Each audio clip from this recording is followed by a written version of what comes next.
From the Arizona Daily Star and Tucson.com, this is the Wildcast.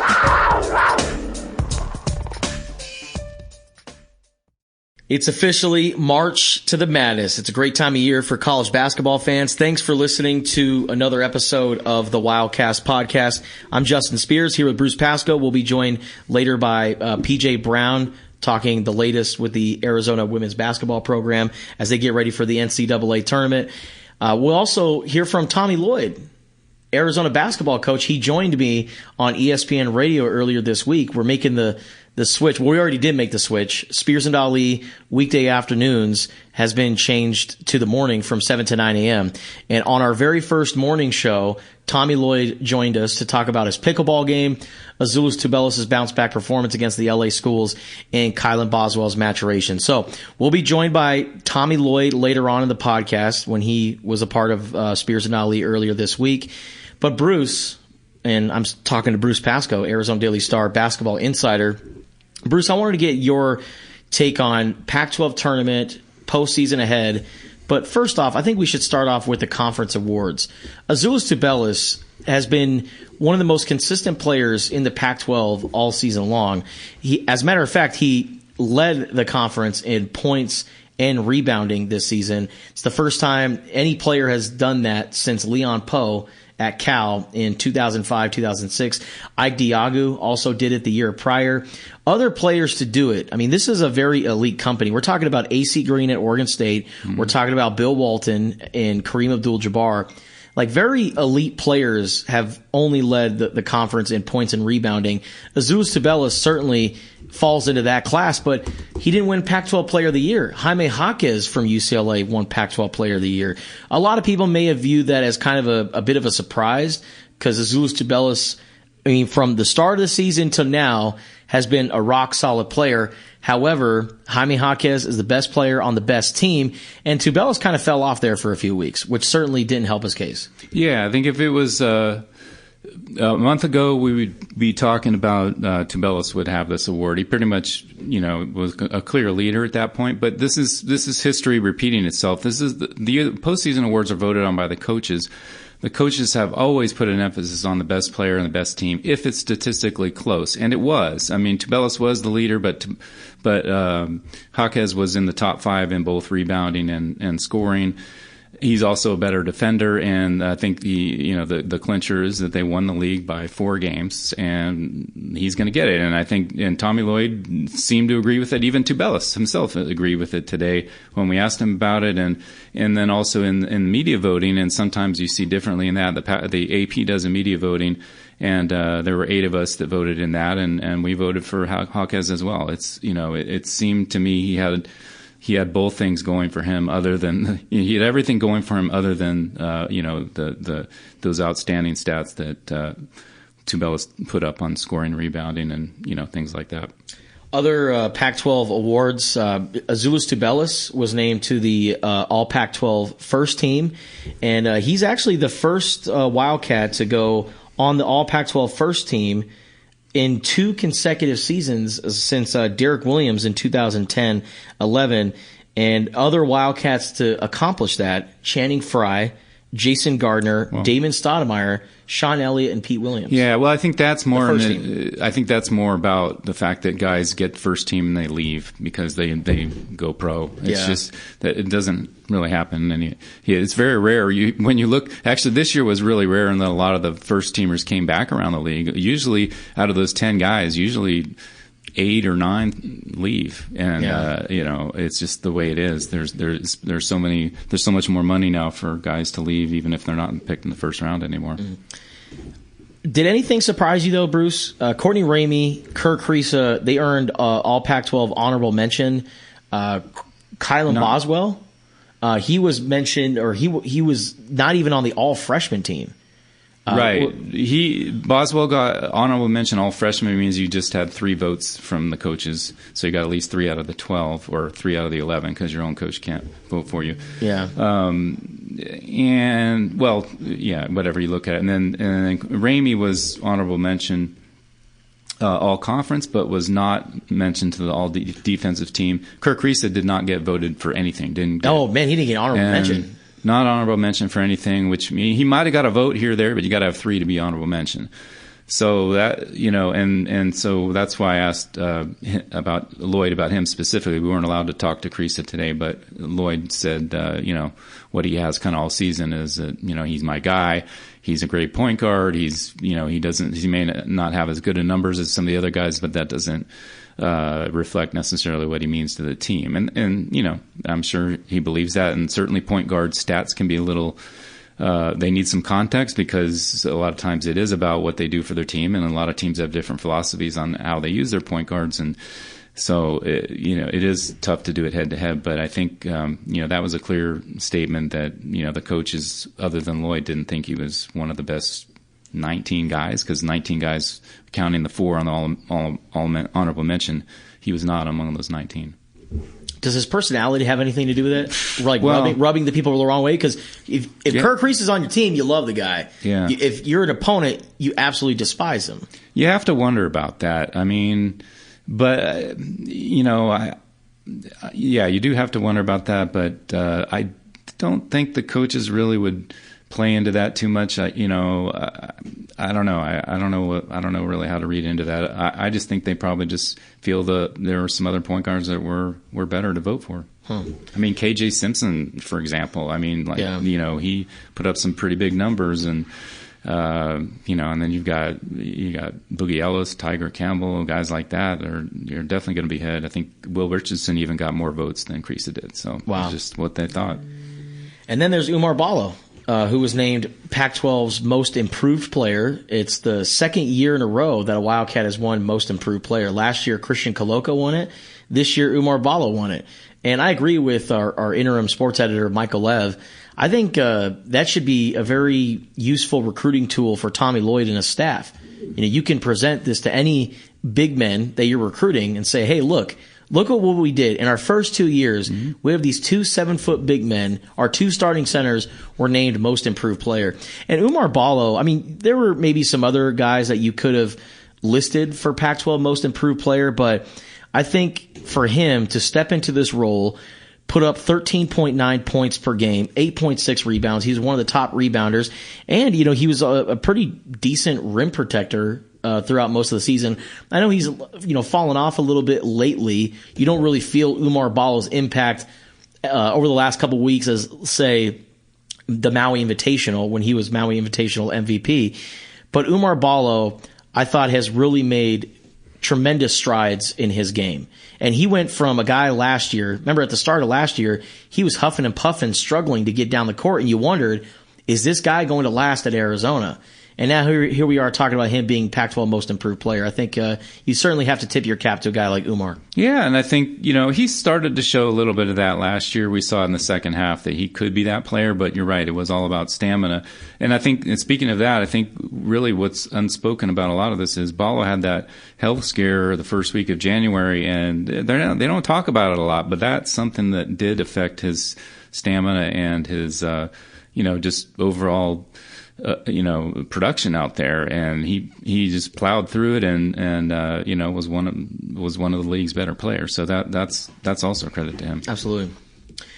All right, Bruce. Now moving along to the Pac-12 tournament, Arizona. They are the number 1 seed, or the number 2 seed, excuse me. After losing to UCLA, I mean the Bruins, they won the conference by what? How many games? 4 games. 4 games. Mm-hmm. So they've been rock solid. They're going to be the team to beat in Las Vegas. But, that number 2 seed, you like Arizona's chances. But that first round matchup, Bruce, Stanford or Utah. Both of these teams beat Arizona earlier this year. So the Wildcats are not going to have any issues getting up. When I think about how they lost both of these games, the Utah one, you can almost kind of put an asterisk next to it just because it was so early in the season. It was just kind of thrown right there in the middle of non-conference play. The Stanford game, though, was a little bit concerning because that was kind of the first moment when we realized, hey, Azuolas Tubelis can have a bad game after all. He got into foul trouble. I think that was the first game where he scored in single digits this season. Yeah. It was just an overall bad game for Tubelis. Yeah. But Utah-Stanford, this is going to be an interesting matchup for Arizona. It is. I mean, Utah's faded a little bit, so you have to think, and Stanford's playing pretty well. They have the last few weeks. So you have to think Stanford, even though being a 10 seed, might be the favorite in that game. And I think if you're Arizona, you'd probably rather face Stanford because Arizona's been so good at avenging losses, and because they only got that one shot at Stanford, they didn't play him here. I'm sure they'd love to see him again on Thursday, and nobody more so than Tubelis for the reasons you just said. I mean, he had a really rough game, foul trouble, and then also too, Stanford has a lot of the guys back that gave him a really hard time on Thursday in the quarterfinals last year, and I think Arizona would be motivated to really go all out in that game, because this is an interesting thing, because otherwise you look at it and what is in this for Arizona this week? I mean, literally, they're probably going to be a 2 or a 3, almost no matter what they do. And they can't really suffer a terrible loss. Even Stanford or Utah, I mean, maybe that moves them to a 3, and maybe drops them below Gonzaga, and they get shipped in some kind of farther away first weekend side. That could be it.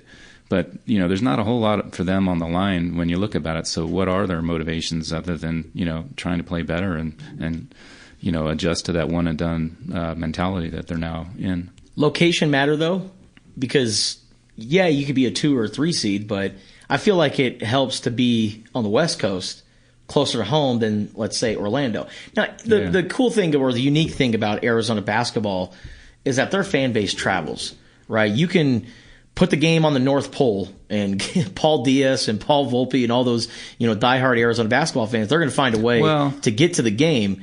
I think the Arizona basketball fans will always have the advantage, maybe, but Orlando's so far away. Not if they go to Orlando. That's the thing. The thing about U of A fans is, yes, there are a strong core of them from here that will travel, and they'll go anywhere. But, tournament games are tricky because you don't know until that Sunday before, so people can't plan. Like, they can plan to go to Vegas, and that's why they always have, and they can also drive there. There's a huge U of A alums in California and Phoenix, obviously, as well as Tucson. And then those people can drive to all the games in Vegas. If they get sent to Sacramento, they can drive to Sacramento. If they get to Orlando, people are going to be, scrambling. Maybe a handful of people are going to scramble and use their frequent flyer miles in the last minute or something and try and get there. But it's just, it won't be the same if they get sent there. If they go to Denver, even that's kind of far for the big alumni base. There are some in Colorado, but it's not like it is out west. So I think it does matter. Sacramento is where they want to be if they can get there. Yeah. But overall, though, Bruce, before we let you go, how do you feel about this team going into March? Because I feel like the field, and I'm not talking about just the Pac-12 tournament, I'm just talking about the big dance in general. I feel like it's so wide open. In years past, you could point to 1, 2, 3 teams and say, yes, they are a surefire favorite to win the national championship this year. I really like the Houston Cougars a lot. I like Alabama a lot. But shoot, I look at UCLA, Arizona. I feel like there are a number of teams who could win the national championship. And for Arizona, certainly it all comes down to matchups and who steps up. But if Zulus Tubelis is going out and getting you a double-double, if Courtney Ramey is going out and knocking down a few three-pointers and getting you anywhere from 12 to 16 points, if Kirk Kriisa doesn't turn over the ball, Umar Ballo, rock solid. I mean, even if they only have 7 guys, I like Arizona 7 against a lot of teams in the country. Yeah, I mean, if you go back, and longtime Arizona fans will know, in 1997, they pretty much had a 7-man rotation, and they, and they had I was 7, maybe 7.5, I don't know, but they relied heavily on their top 7. I remember. That, but the problem with Arizona is they only have 7, and so they have to have all those guys stay healthy and all of them stay out of foul trouble, and that's been the case all season. And when Tubelis got in foul trouble, boom, they lost to Stanford. Yeah. And then when he was a little, he was coming back and playing better against ASU, but if he was at the top of his game, they probably wouldn't have lost to ASU either. That's what, they need him at his best, and they need everybody else healthy, and Kriisa, hanging in there, and, he's hot and cold. Maybe you hope he doesn't, if he is cold, if Arizona, if they got everything else going, they could probably withstand that, but he needs to be there as well. Yeah. And Pelle Larsson, when they made that move to put him back on the bench, now you have the guy who's the defending Pac-12 6-man of the year. Well, not anymore. They announced that earlier today, but you have a guy who's won Pac-12 6-man of the year, who shoulders the responsibilities of defending some of the team's best perimeter players. And then you have Kylan Boswell, who's matured so much. I mean, he's already mature beyond his years. But to be a 17-year-old and embrace the grind and slowly be implemented, now he's really starting to take flight. And the future's bright for Arizona with Kylan Boswell as their point guard. But I think Kylan and Pella, those two coming off the bench, you really have to like Arizona's chances, especially a guy like Kylan Boswell. That was kind of the silver lining from the UCLA game, Bruce, was, yeah, Arizona lost the game, but Kylan Boswell had one of his better games as a player and was 6 for 9 from, was it the field or 3-point range? Or from the field. So he's efficient. And another thing that I really love about this Kylan Boswell guy, Bruce, you feel his impact on the game because he doesn't make turnovers, right? He makes all of the smart plays. Yes. And even if he's having a pedestrian type of performance, you never see just dumb mistakes out of Kylan Boswell. At least I haven't seen really one bad mistake from him since the Maui Invitational when he was just kind of thrown in the fire. Ever since then, he's been pretty rock solid. Yeah, I mean, well, especially for his experience level, he should be in high school right now. Just getting ready for prom. You can see his you can see his upside. I think, I don't remember, but I remember I heard Tommy Lloyd say something like the one turnover he had at SC, he didn't have any at UCLA, he had one at SC, and I think Lloyd said, I remember exactly when and where that happened. So he's aware that there's still little mistakes here and there, but overall, you can't fault him, and he's literally done everything that was expected. I mean, he came in with a broken foot. Tommy Lloyd said, you know what, it's probably going to be January until he really hits his stride. That's exactly what happened, and then he got even better the last few weeks, and put up his best weekend, in Los Angeles of all places, which has been the toughest place for Arizona to play over the years, and he was doing so in front of family and friends, which can be motivating, but it can also be nerve-wracking. A lot of guys go to L.A. that are from L.A. and they don't play well. He actually had his best weekend of the year. Yeah. Bruce, appreciate you coming by the studio, man. It's officially March. You're gonna be traveling. I'll be at Pac-12 Tournament with you, and then the big dance comes. Selection Sunday coming up this week. We'll see where the Arizona Wildcats are placed. But Arizona, they got the Pac-12 Tournament this week. First up, the winner of Stanford and Utah. They'll face them Thursday night at T-Mobile Arena in Las Vegas. I love going out to Las Vegas. Arizona basketball fans, it's like a second home to them. They love going up to Vegas and running the streets. It's going to be a good time. Yeah, I mean, honestly, I always feel like the Pac-12 tournament's a more fun environment. If I'm not going there as a fan, but if I was a fan, it just seems like it would be more fun. There's more Arizona fans, and they know they can be there, and they plan on being there, and they make it their thing. It's more affordable. Sometimes those tournament sites, especially the distant ones, it's pretty sterile. You pretty much get some, your crowd of boosters, but it's not the same as far as just the environment. Absolutely. All right, well, that'll do it for this opening segment of the Wildcast podcast. Coming up next, we have PJ Brown, Arizona women's basketball insider, talking the latest with U of A women's hoops. And then plus, we have Tommy Lloyd joining us later on in the podcast. That is our interview from earlier this week on Spears and Ali weekday mornings on ESPN Tucson.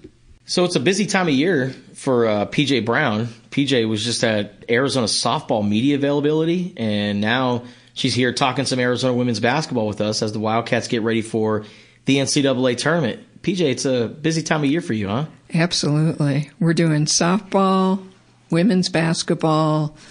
What else we got this week? A couple of other little fun stories. Yeah. But mainly it's women's basketball because we're trying to get ready for the NCAA tournament. So we're talking about Shayna Pellington and Kate Reese. We're not talking about Devin Netz, right? It's just okay. just so you know. That yeah, all right. I know it's hard to switch hats here. But PJ, what do you make of how Arizona ended not just the regular season, but their showing in the Pac-12 tournament? Because the team was feeling pretty good about themselves. You beat Utah, you beat Colorado, you get a couple of ranked wins, and then you trip up against the Oregon schools. Now, the last few years, Arizona, they've had some good seasons, but they've traditionally stumbled at the end. This was another classic example, and then they kind of got handled by UCLA in the Pac-12 tournament. So, not ideal. They're probably not going to host the first round of the NCAA tournament. They're going to be on the road.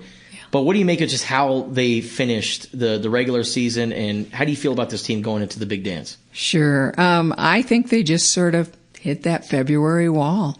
I really do. I've talked a little bit about this, but it's a long season, a really long season. And I don't know about you, Justin, but when February rolls around, I could go to bed for a month, right? It's just, I'm just so wiped out by that time. And then you have to get your second wind, and then now your third wind to do postseason.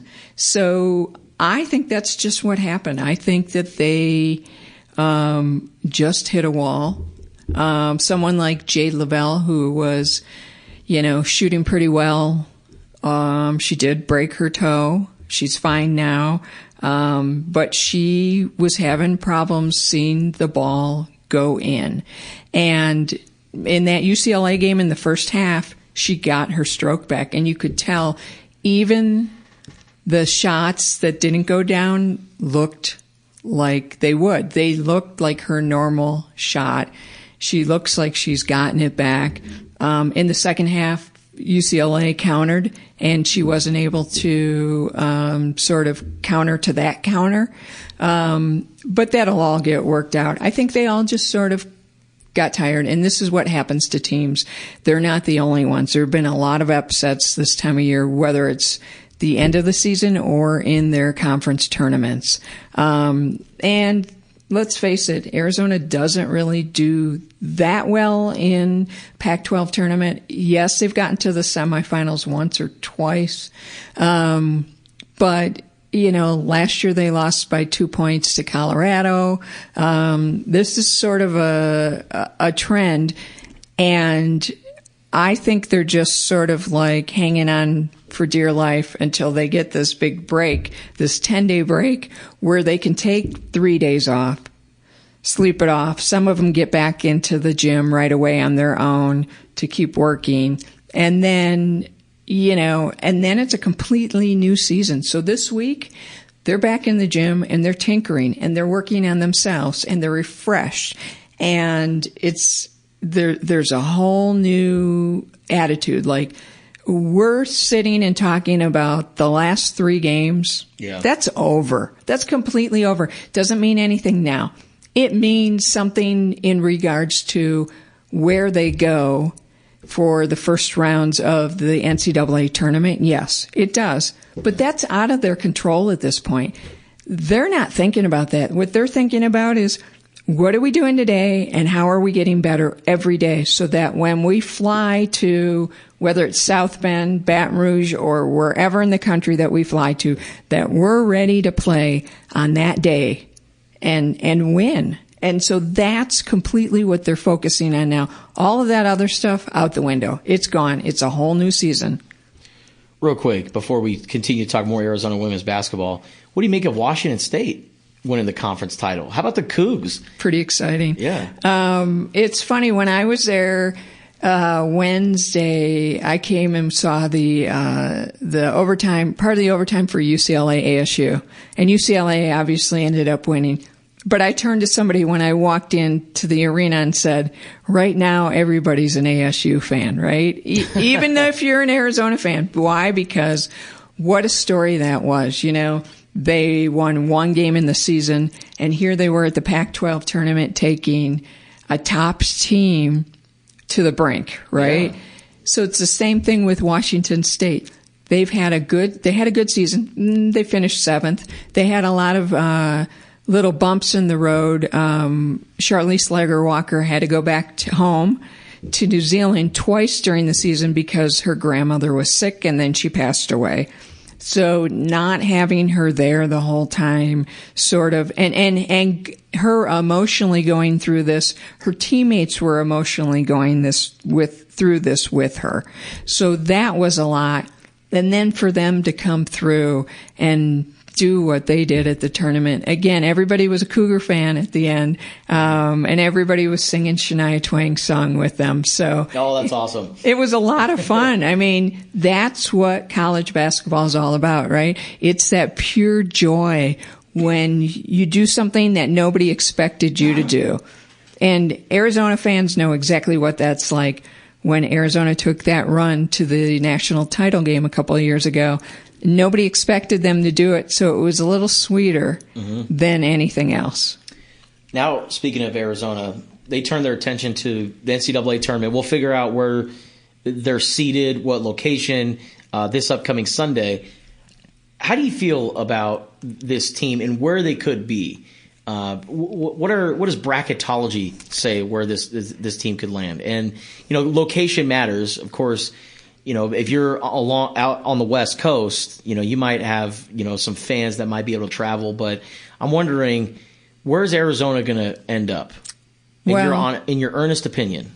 Yeah, I don't know about any of that. I just wait to see what the NCAA selection committee says.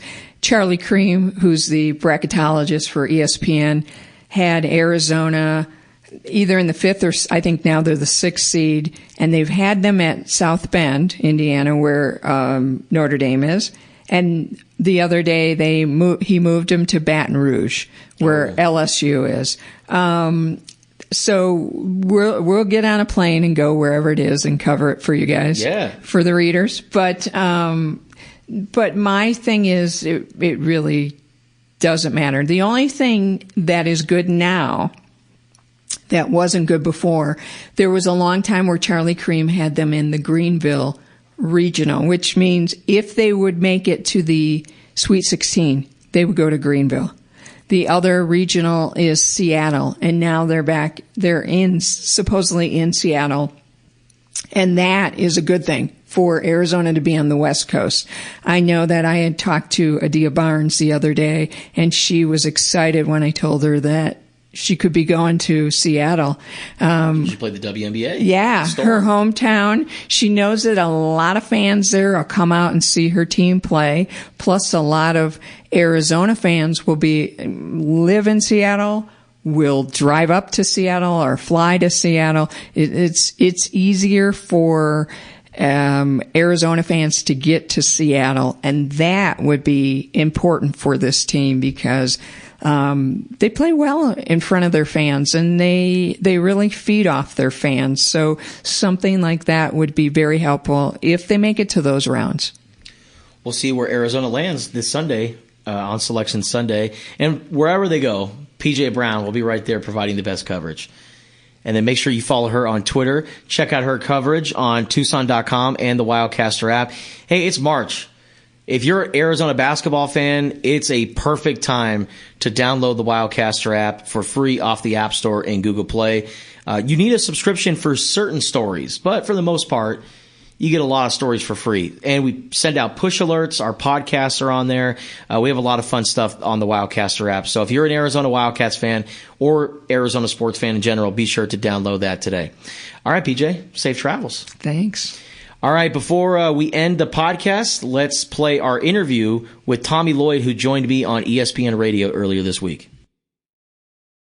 You're listening to a Spears and Ali interview. Tune in weekday mornings from 7 to 9 a.m. and make sure to subscribe to the podcast and leave a rating. Hour number 2 of Spears and Ali here on ESPN Tucson, presented by Tucson Federal Credit Union and the Volpe team at Nova Home Loans. Yeah. 1 hour in the books, Ali. I love me some Run DMC, but for our next guest, I should have probably some Beastie Boys probably would have been more appropriate. Yeah. We failed you, Andrew.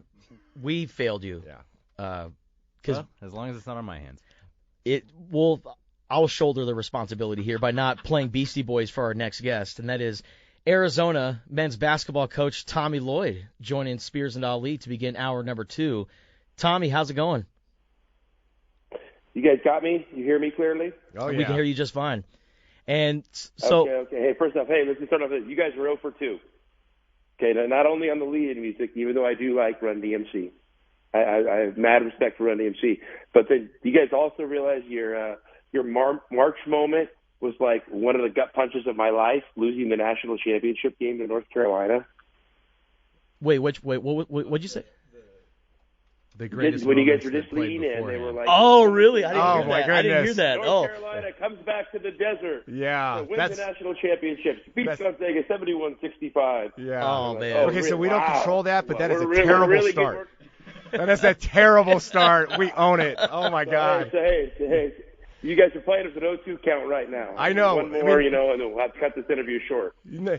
Next thing you know, we're going to remind you of, like, your first love, how she broke up with you in junior high. I mean, that's like... Oh. But that was a good thing, though, because that probably goes into the categories.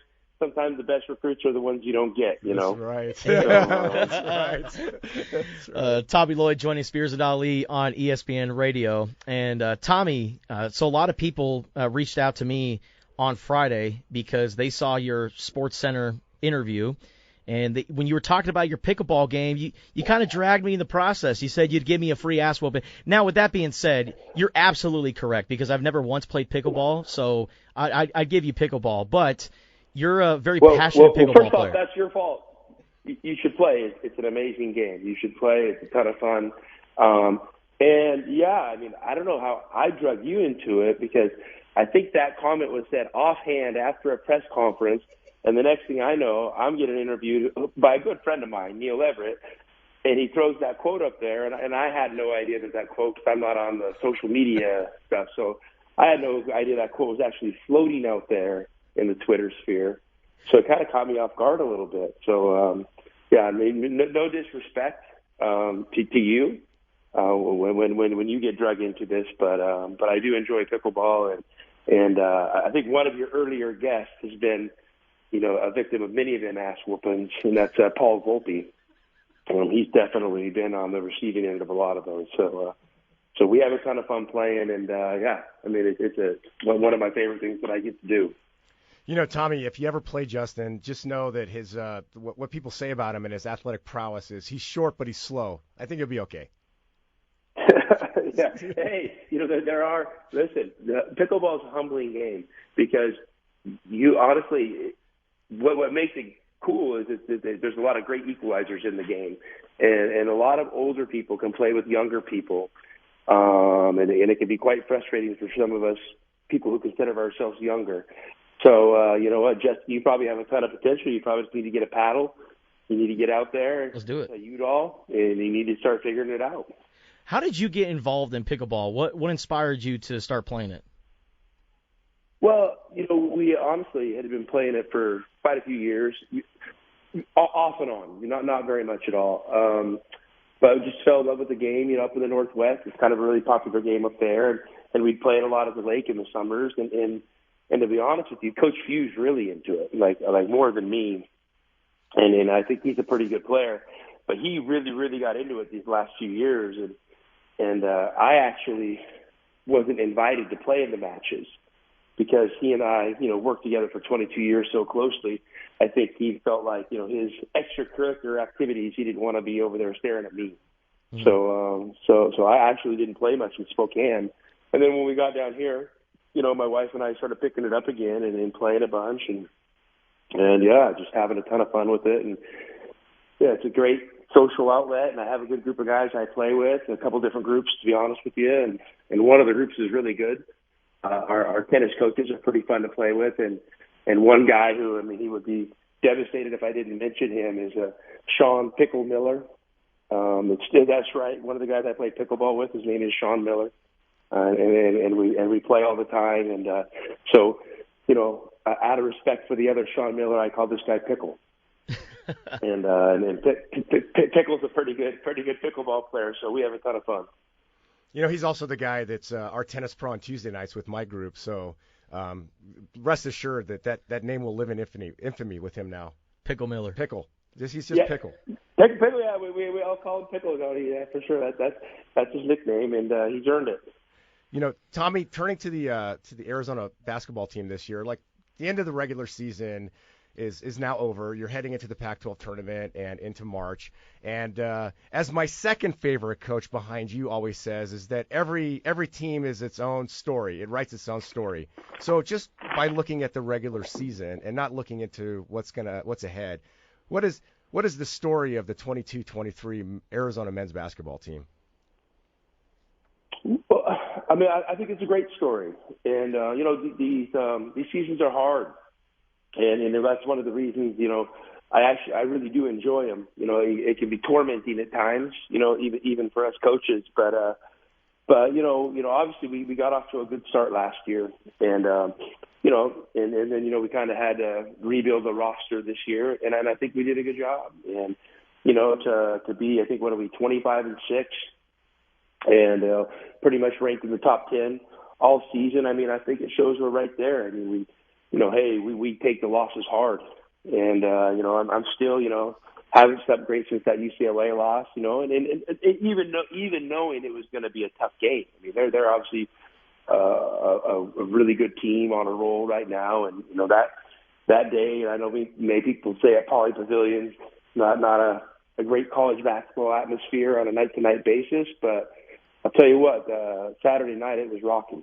Yeah. I mean, they're honoring the 50-year anniversary of the '73 national championship team, and who's who in LA was there, and their student body was out, and to honor those seniors, and they played spirited and hard, and we kind of got off to a slow start in that second half, and when you're playing catch up to UCLA on the road, it's a tough thing. So but the overall story is good. I mean, I think we're right there. I think this team has a ceiling that's can allow it to win tournament games or hopefully make a run, but I also understand that we've had a few nights where we haven't hit that ceiling. So where we have struggled. So we probably are vulnerable, and on a night-to-night basis can probably be beaten by any team that will be in that tournament. So I mean, we got to be on it, and I'm looking forward to the challenge. Starting this Thursday at the Pac-12s, and a lot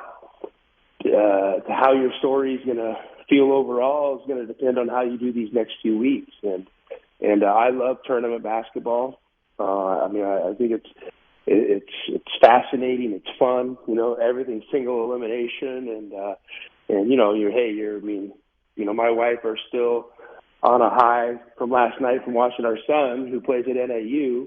They won on a buzzer beater to beat the number one seed in their conference. In the tournament. So these tournaments are exhilarating. So they're fun to be a part of, and I've been fortunate to be on a lot of the positive sides of these tournaments, and I'm hoping we can do the same here these next couple weeks.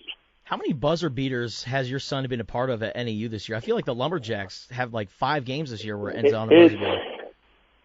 It's been a bunch. I mean, we'd have to go through it, and they're going to be able to write a book on end-of-game scenarios, and and hanging in there, and they've been on the losing side of some of those. So, but I'm really proud of my son and his teammates and their coaching staff for hanging in there. I mean, they took 9th out of maybe 10 or 11 teams or something in their conference. Yeah. And they're not that bad. And then you get to the tournament, you win the playing game, and your reward is you get to play the number one seed, and the number one seed is Eastern Washington, who's had a heck of a season in the Big Sky, and they played it tough all game. I mean, they had a lead a lot of the game, and then kind of lost the lead at the end, but then just hung in there and made a couple huge plays down the stretch. And I mean, they had a freshman hit a 35-footer. I mean, the moment it left his hand, you're like, I think it's got a chance. And he made it, and they went crazy, and so, he FaceTimed us a few minutes after the game, and I mean, they're riding a high, which,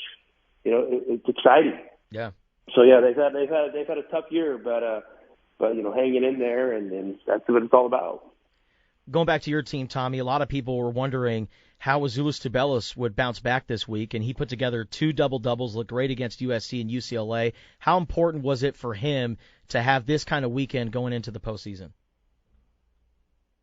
Well, I mean, there's no secret. For us to be good, he has to play well, and he had I guess just a little bit of an ebb, so to speak, during the season, which happens, and then people might make too big of a deal out of it, and if you just look over the course of a 30-game season, good players are going to have a week or two where they don't play well, and he had that, but he bounced back, and you could just see, he bounced back and he played well early in those games, and he got off to a good start and gave us a chance, and I thought, I thought we played really well Thursday as a team, at SC, and again, there's a lot on the line, really. I mean, you lose that game, you take third, not second, and then you hit them on.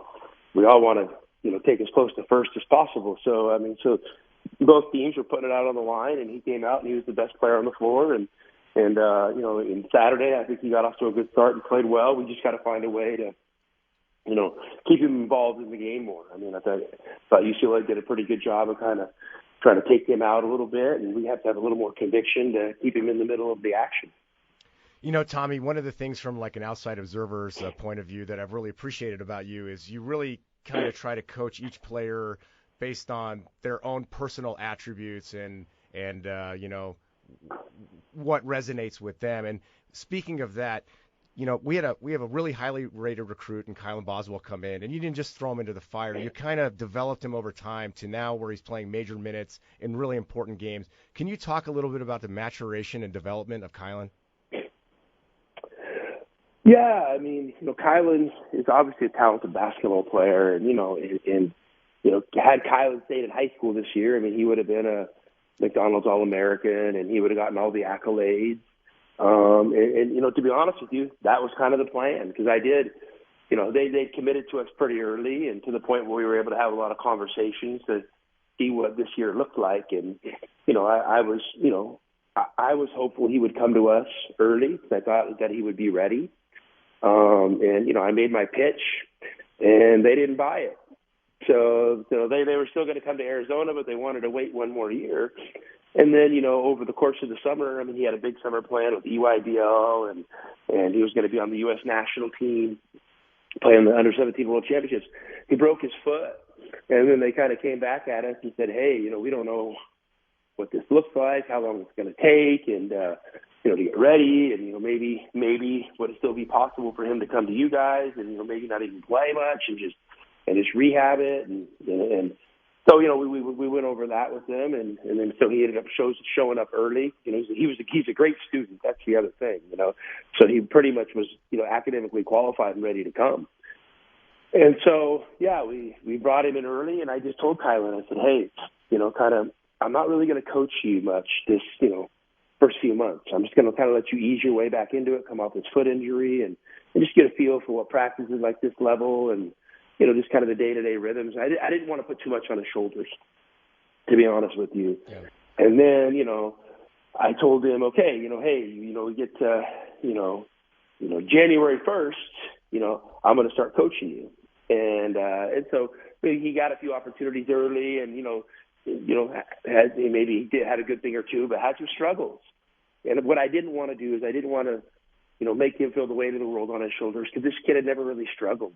And I wanted him to taste it a little bit, a little success, a little struggle, and then kind of back off and just have him keep observing. And then, come January 1, we started coaching him. And then, he's had some good games, had some, mistakes and things like that, which are part of the process. And then I told him February 1st, I'm going to start coaching you like a real basketball player, not like a 17-year-old. I wanted to take away the excuse like, oh, he's doing great, for a young guy. I just wanted to say, I'm going to coach you like a real basketball player, like with high standards, and like I need you to be an all-conference player in the future, because that's our plan for him.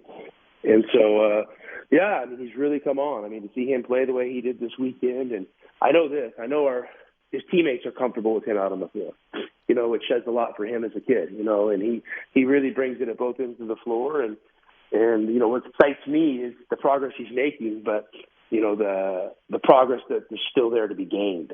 And I think, heading into this offseason, he's going to make a tremendous jump. I think he can be one of the better players in college basketball next year. Tommy, this year and recently I've heard you utter the phrase day by day, paycheck to paycheck, long neck to long neck. When you say that, I'm supposed to retire that quote, by the way. Yeah.